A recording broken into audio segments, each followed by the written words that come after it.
Welcome back to the newspaper review. We have joining us virtually Femi Aratokun. Thank you for joining us this morning on the newspaper review. Good morning. Thanks for having me.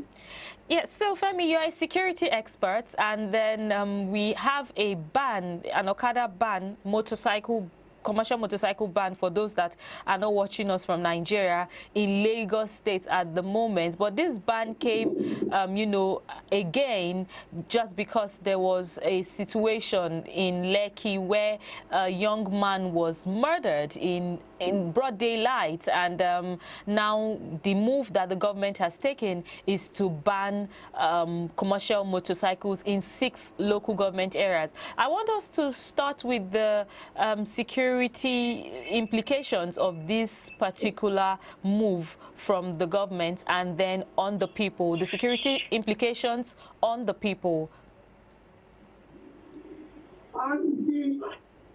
We have a situation in Nigeria whereby everything we do has got to be emotional. We put emotions with a lot of things instead of being strategic about it.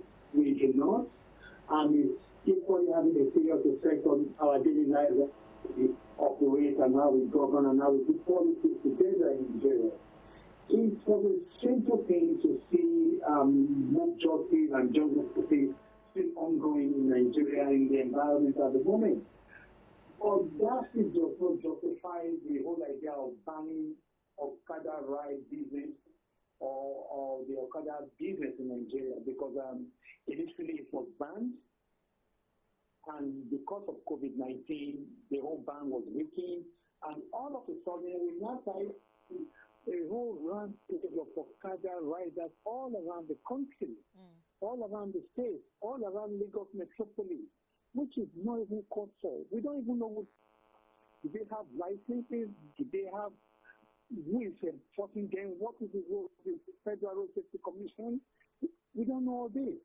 So it is a proper thing for them to be checked, but put them there. Because look at it. If you ban them, what are they going to be doing for a living?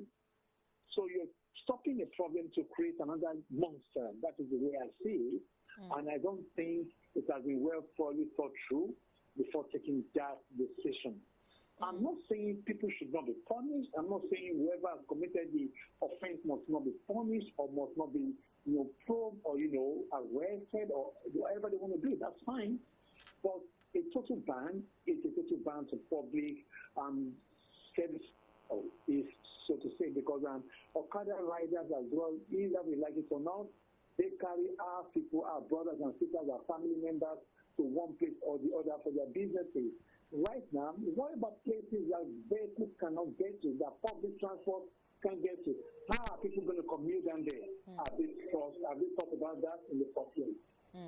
Now, there's been a lot of comments about the side effects of this ban.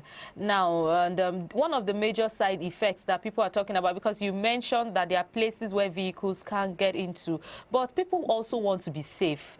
There are Lagosians who have come out to say that they've been robbed by, just walking down a street, and somebody on a bike robbed them. And it looks as if commercial motorcycles or Okadas these days, as we call it in Lagos, is being used to carry out, this evil act. So don't you think that this total ban is also going to reduce insecurity situation in the city?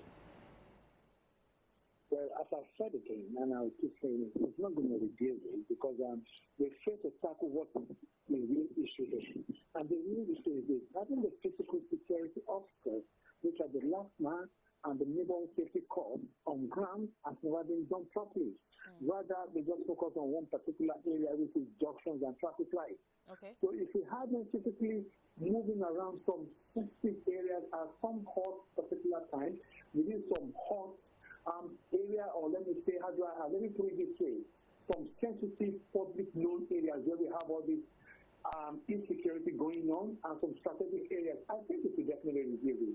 I have been a victim before, and I know what the situation is, and I know what will have been done, and what will have been done better. But our security system fails to understand or perhaps tackle it. However, do we have the manpower? If we have the manpower, do we have the welfare in place? If we have the welfare in place, are we encouraging our security officers to do the job they are meant to do to protect us? You've mentioned some very important and sensitive points here, but since you've been affected due to this kind of issue, you know firsthand what it feels like being affected. Let's even look at what the new law is stating. Okada passengers in areas where it has been banned will also be tried. So this time around, Lagos Commissioner of Police is telling us that it's not just the motorcycle rider, but the passenger would also be tried. Do you think we have the rights, as you know, as passengers, to be able to come out and say no, this should not be so? But I mean, this is now a new one, and June 1st is the date. So enforcement is another thing that is coming forth in June, in the month of June. Well, the enforcement is not going to hold ground. It's not going to hold anything at all. Why do you say so? Because some of the police officers themselves, some of national officers themselves, they have agents who are Okada riders riding their bicycles for them or riding their motorcycles for them in terms of business to bring it more, or let me say extra in. So they know the tactics, they know what they are doing. It's a favor to them, and it's no longer going to be a thing that are they going to arrest themselves too? Is the question I want to ask you. Because just okay, let's do this thing. Do your journalism down to the airport road. You will discover that the airport riders, most of them, or let's say majority of them, are security officers, are police officers, mobile police officers, patrolling those areas. So you justify this. How do you arrest those people? How do you make those rules and laws enforceable? It is not going to be. It's just a water down the river that at the end of the day, it's just to, just to cool down the tension in town, and it's going to be business as usual. Until we have a proper policy and create an enabling environment, nothing will be done. I'll take two things you said: proper policy and enabling environments. But let's move away from Okada matters and look at something that happened in the month of March. Planned resumption of train service insensitive, says abductees' families. Now we're talking about the Abuja-Kaduna train track that was, bombed in the month of March. The family members have come out to say resumption of train service is not sensitive. Let's talk about the security of this train, this rail system right now, especially these particular routes, Abuja-Kaduna routes. Is it even safe enough for the Railway Corporation to open up that route at this point in time? You see, we have to look at this very topic.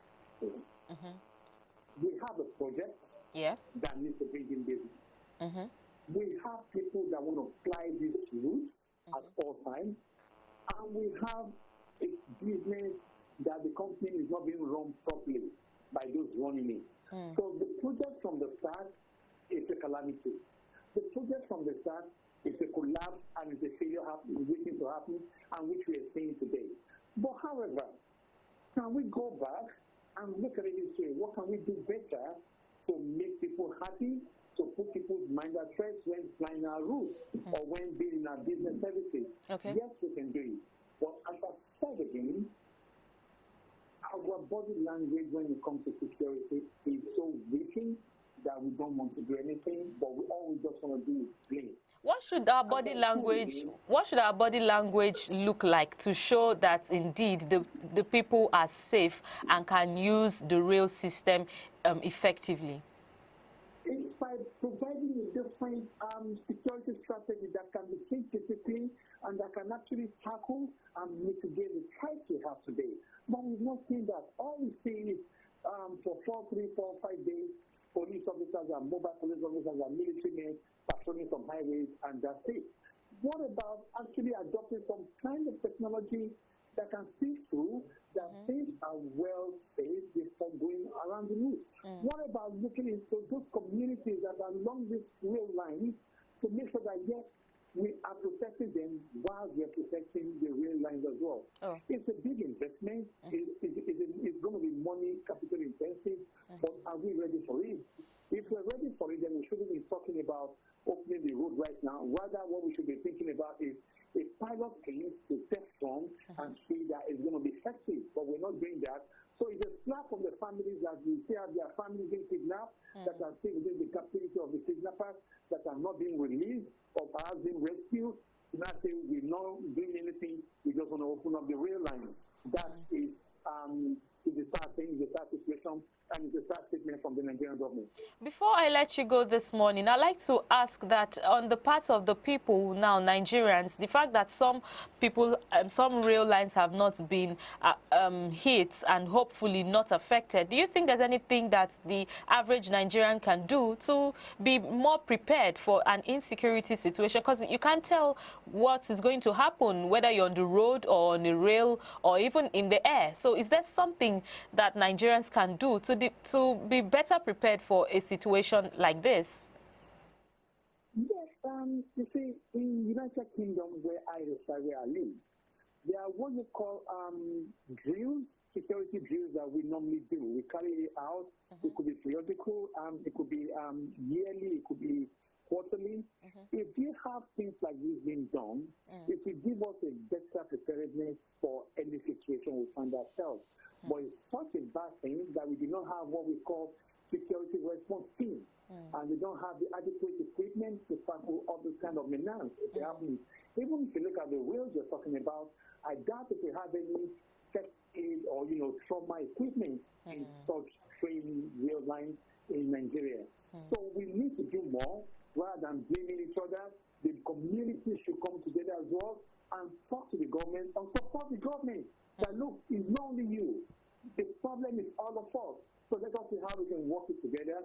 And in my own case, I've always been adopting the style of retraining and training the police and the civil defense and members of the public in terms of security awareness to themselves and to their family and businesses as well. Thank you so much, Femi Arasokwale. This is some real big eye-opener. Thank you for your thoughts on the newspaper review this morning. Thank you so much.